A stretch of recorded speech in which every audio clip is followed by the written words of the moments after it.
वेळेला ज्या रत्नांनी भारतभूमीची सेवा केली, आपल्या आपल्या क्षेत्रामध्ये देशाची मान उंचवण्याचा, आपल्या परिवाराची मान उंचवण्याचा, आपल्या गावाचा सन्मान राखण्याचं काम त्या सर्वांनी केलं. अशा सर्व थोर विभूतींचा सन्मान सोहळा आज या ठिकाणी पार पडतोय आणि या कार्यक्रमासाठी आत्ताच महाराष्ट्राचे माजी मंत्री आणि शेतकऱ्यांचे लाडके नेते आदरणीय सदाभाऊंचं सुद्धा या ठिकाणी आगमन झालंय.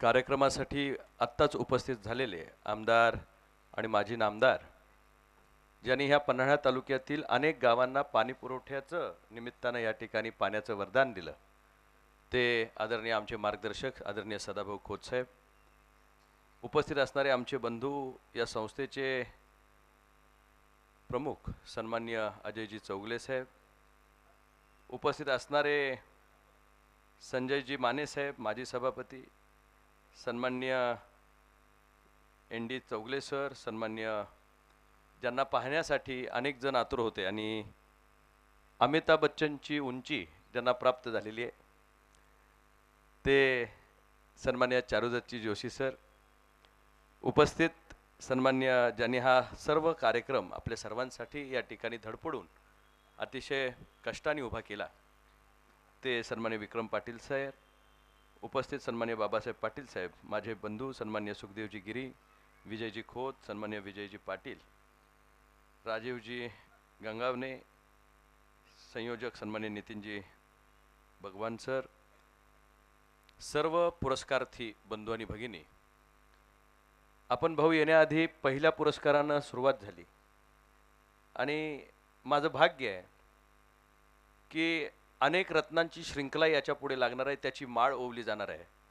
पण पहिला माळेचा पहिला मनी ज्यांनी महाराष्ट्राच्या मनामध्ये आपल्या लेखणीनं जी छाप सोडली, त्या छापेचं खऱ्या अर्थानं एका समृद्ध महाराष्ट्रामध्ये रूपांतर होतं आहे आणि अशा एका थोर माणसाचा सन्मान करण्याचा योग ज्यांची मैत्री लोकनेते खासदार माने साहेबांच्या बरोबर होती आणि माने साहेबांच्या नातवाला तो मान मिळणं, मी खऱ्या अर्थानं विक्रम साहेबांचा मनापासून आभारी आहे की तुम्ही नलगे सरांचा सत्कार माझ्यासारख्या लहानशा कार्यकर्त्याच्या माध्यमातून या ठिकाणी करण्याचा प्रयत्न केला. एखाद्या मोठ्या माणसाला सन्मानित करण्यासाठी सुद्धा हात कसे लागतील, एखाद्या माणसाची उंची मोजता येत नाही, अशा माणसाला जर आपण सन्मानित करायचं झालं, पदानं माणूस मोठा होत नाही, कृती कर्तृत्व जन्मानं कुणाच्या पाशी येत नाही, कुठल्या कुटुंबात जन्माला आपण यावं हे आपल्या हातामध्ये नाही, पण ज्या जन्माला आल्यानंतर आपण काय करतो आणि जे आयुष्य आपण घालवतो आणि शेवटच्या टप्प्यात आल्यानंतर आज पन्हाळ्याच्या मातीमध्ये सर्वांच्या वतीनं एकत्रपणे पत्रकार बांधवांनी ह्या सर्व रत्नांना एकत्र केलं आणि अचूकपणे वेधत यांना भविष्याच्या वाटचालीसाठी शुभेच्छा देण्यासाठी म्हणून हा कार्यक्रम त्या ठिकाणी आयोजित केला आणि त्यामध्ये एक दीपस्तंभ असावा असं नलगे सरांसारखं व्यक्तिमत्व आज त्यांना जीवन गौरव पुरस्कारानं त्या ठिकाणी सन्मानित करण्यात आलं. आयुष्यामध्ये गौरव अनेकांचा होत असतो, वेगवेगळ्या पातळीवर होत असतो. कुणी शाळेमध्ये गौरव मिळवतो, कुणी शिक्षणामध्ये गौरव मिळवतो, कुणी मार्कामध्ये फार चांगला असतो, कोण स्पोर्ट्समध्ये फार चांगलं असतं.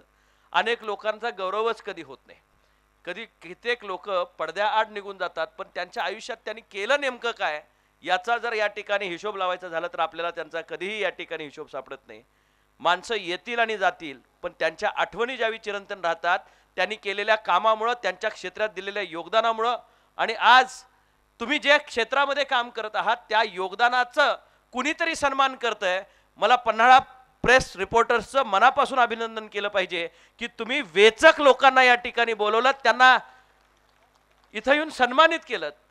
आज अनेक कुटुंबात सह लोक या ठिकाणी सत्कार स्वीकारण्यासाठी आलेत, लहान लहान मुलं सुद्धा त्यांच्याबरोबर आलेत, कुणाचे आई वडील त्या ठिकाणी आलेत, कुणाची मिसेस त्या ठिकाणी आहेत, कुणाच्या तर मिसेसचा सुद्धा पुरस्कार इथे आहे. अनेक लोकांना इथं सन्मानित करत असताना त्यांनी प्रत्येक कुटुंबाला या माळेमध्ये ओवण्याचं काम त्या ठिकाणी केलं आणि त्यांच्या कृतीला सलाम करण्याचं या ठिकाणी काम केलं, कारण तुमच्या निमित्तानं ते उदाहरण पुढच्या पिढीला द्यावं. मी आज सदाभाऊ सकाळी एका शाळेमध्ये त्या ठिकाणी गेलो होतो. प्रजासत्ताक दिनी 1111 मुलांनी संविधान वाचण्याचा कार्यक्रम घेतला होता आणि सप्ताह साजरा केला होता. आपण भगवद्गीता वाचण्याचा सप्ताह असतो. बऱ्याच ठिकाणी आपण आता जिथं जिथं गावामध्ये सप्ताह होतात, कुणी बायबल वाचेल, कुणी कुराण वाचेल, कुणी भगवद्गीता वाचेल, पण भारताचं संविधान सप्ताहभर वाचून त्या मुलांना त्यांच्या मनावर बिंबवणाऱ्या सुद्धा शाळा त्या ठिकाणी तयार होत आहेत. आणि प्रजासत्ताक दिनाच्या निमित्ताने खऱ्या अर्थानं आपल्याला जी लोकशाही प्रगल्भ करते, जगाच्या पाठीवरची सर्वात मोठी लोकशाही हा आपला भारत देश आहे. पण ते भारत देशाला चालवणारं कुठलं जर ग्रंथ असेल तर तो आपला या ठिकाणी संविधान आहे आणि त्या संविधानाला ताकद देण्याची गरज ह्या आपल्या सर्वांची त्या ठिकाणी आहे.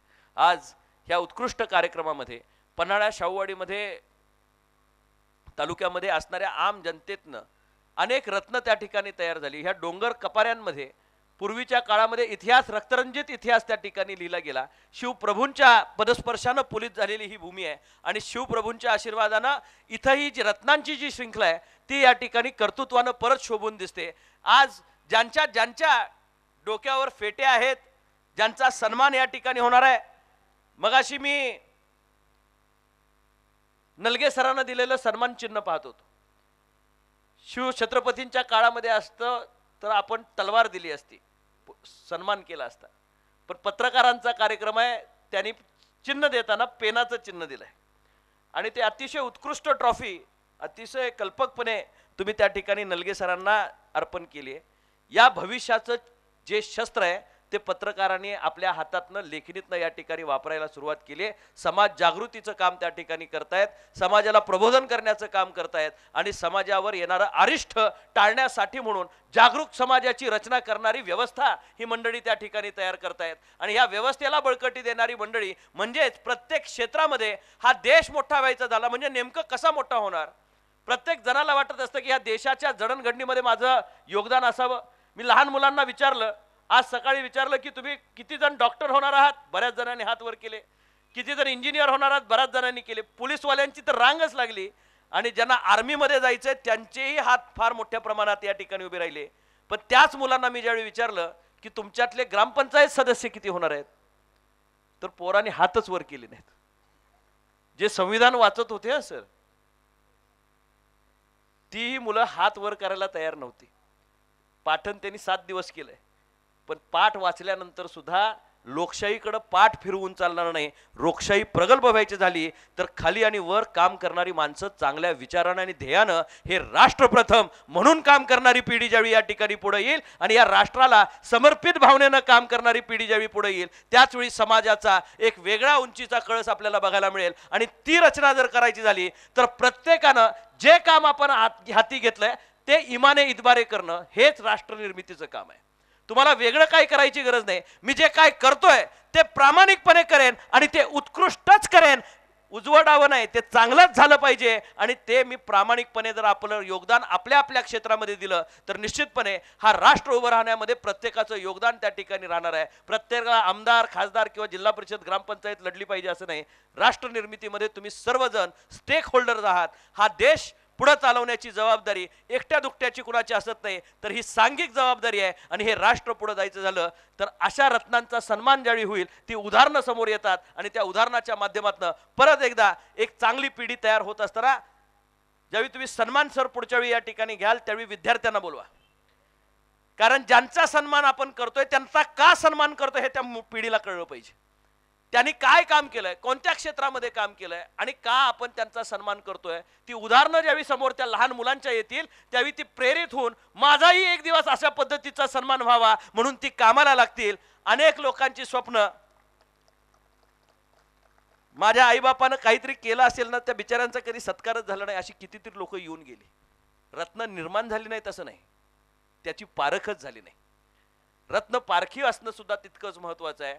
समाजामध्ये असे हिडन जेम्स कितीतरी आहेत की जे आज पडद्यावर त्या ठिकाणी नाहीत, पडद्या मागं आहेत.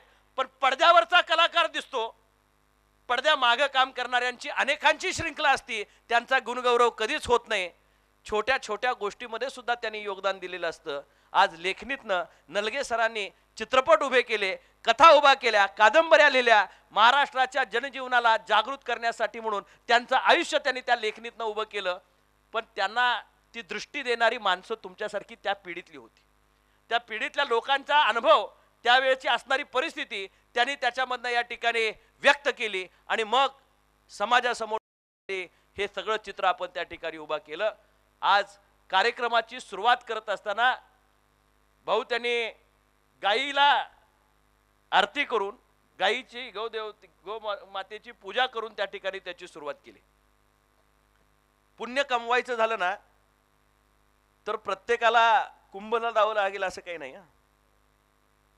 आपल्याला आपल्या परिवाराची, आपल्या परिसराची सेवा केली ना, परमेश्वरापाशी ती कुंभमेळ्यामध्ये आंघोळ केल्यासारखीच आहे. तुम्ही सर्वांनी आपल्या परिसराची सेवा करण्याचा जर चंग बांधलात, थोडंसं योगदान, खासदार आमदार यांच्यावर जबाबदारी आहेच, आम्ही लोकप्रतिनिधी आहोत, पण लोकांच्या प्रती खऱ्या अर्थानं जी भावना असती ती प्रांजळ असली पाहिजे, समाजाभिमुख असली पाहिजे, समाजाच्या शेवटच्या घटकापर्यंत पोचणारी असली पाहिजे. तळागाळातली माणसं ही ज्यावेळी खऱ्या अर्थानं राज्यकर्ते होतात त्यांना त्याची कणव असली पाहिजे आणि ही व्यवस्था बळकट या निमित्तानं त्या ठिकाणी होत असते. ज्या ज्या रत्नांचा आज या ठिकाणी सन्मान होतोय, मी सन्माननीय गुरुदत्तजी सरांचा या ठिकाणी आभार मानेन की त्यांनी मला बोलण्याची लवकर परवानगी दिली. त्यांचंही आपल्याला ऐकायचं आहे. आणि नाही, माझी अनेक कार्यक्रम आहे साहेब. नाही, मी तुमच्या आधी म्हणून हाजरी, खासदार दिसत नाही हा शब्द ठेवायचा नाही मला. त्यामुळं तुम्ही यायच्या आधी स्वागताला तासभर आधी खासदार त्या ठिकाणी उभा होता. प्रत्येक कार्यक्रमामध्ये लवकर जाऊन लोकांची समरस होण्याचा मी प्रयत्न त्या ठिकाणी करतो. एखादं चांगला खेळाडू खेळत असेल क्रिकेटच्या मॅच मधला, तर त्याच्यापेक्षा चांगला खेळाडू जर पिचवर येणार असेल तर त्यांना आपली बॅट दुसऱ्याच्या हातामध्ये द्यावी लागते. त्यामुळं स्टेडियम भरलंय. त्यामुळं आज जे महाराष्ट्राला मंत्रमुग्ध करतात, मंत्री म्हणून अतिशय उत्कृष्ट काम करतात आणि जनमानसामधनं असामान्य नेतृत्व तयार करण्याची धमक त्या ठिकाणी आहे. आणि मला खासदार करत असताना ज्यांनी दोन्ही वेळा माझी पाठ राखण, सदा हा असा भाऊ आपल्या पाठीशी राहावा, अशा पद्धतीचे सदाभाऊ आजच्या ह्या कार्यक्रमाला त्या ठिकाणी उपस्थित आहेत. मी फार वेळ तुमच्या आणि सर्वांच्या मध्ये न येता आजच्या दिवसाच्या मी मनापासून आपल्याला या ठिकाणी शुभेच्छा व्यक्त करतो. ज्या माता भगिनींच्या पतींना, चिरंजीवाला, मुलाला या ठिकाणी आज पुरस्कार मिळतोय, त्यांचा आज ऊर भरून आलंय. हा सन्मान तुमच्यामुळे होतोय. तुम्ही गृहिणी घरामध्ये आहात, तुम्ही जे सर्व करता त्याची पाठ राखण करता, घर सांभाळता, डोक्यावर फेटा त्यांच्या आहे. पण खरे विजयाचे शिल्पकार कोण असतात तर ती तारा राणी जी घरामध्ये लढत असती, तिचा सन्मान कधी होत नाही. त्या माई माऊल्यांचं सुद्धा मी मनापासून अभिनंदन या कार्यक्रमाच्या निमित्तानं त्या ठिकाणी करतो. आजचा कार्यक्रम हा खूप सुंदर अशा पद्धतीचा सोहळा आणि मनाला भावेल अशा पद्धतीचा सोहळा मला या ठिकाणी घेतला आणि या सह्याद्रीच्या शिलेदारांमध्ये आपण सामील झालात. आज डोक्यावर ज्यांच्या फेटे आहेत हे ह्या सह्याद्रीचे खरे शिलेदार आहेत आणि याच्या पूर्वी काम केलेली लोक याच्या पुढे काम करणाऱ्या लोकांना प्रेरणा देऊन जातात. ह्या प्रेरणा स्रोत असणाऱ्या सर्व लोकांचं मी मनस्वी या ठिकाणी माझ्या वतीनं अभिनंदन करतो आणि आपल्या सर्वांची पुढे जाण्यासाठी रजा घेतो. जय हिंद, जय महाराष्ट्र. क्या बात, क्या बात.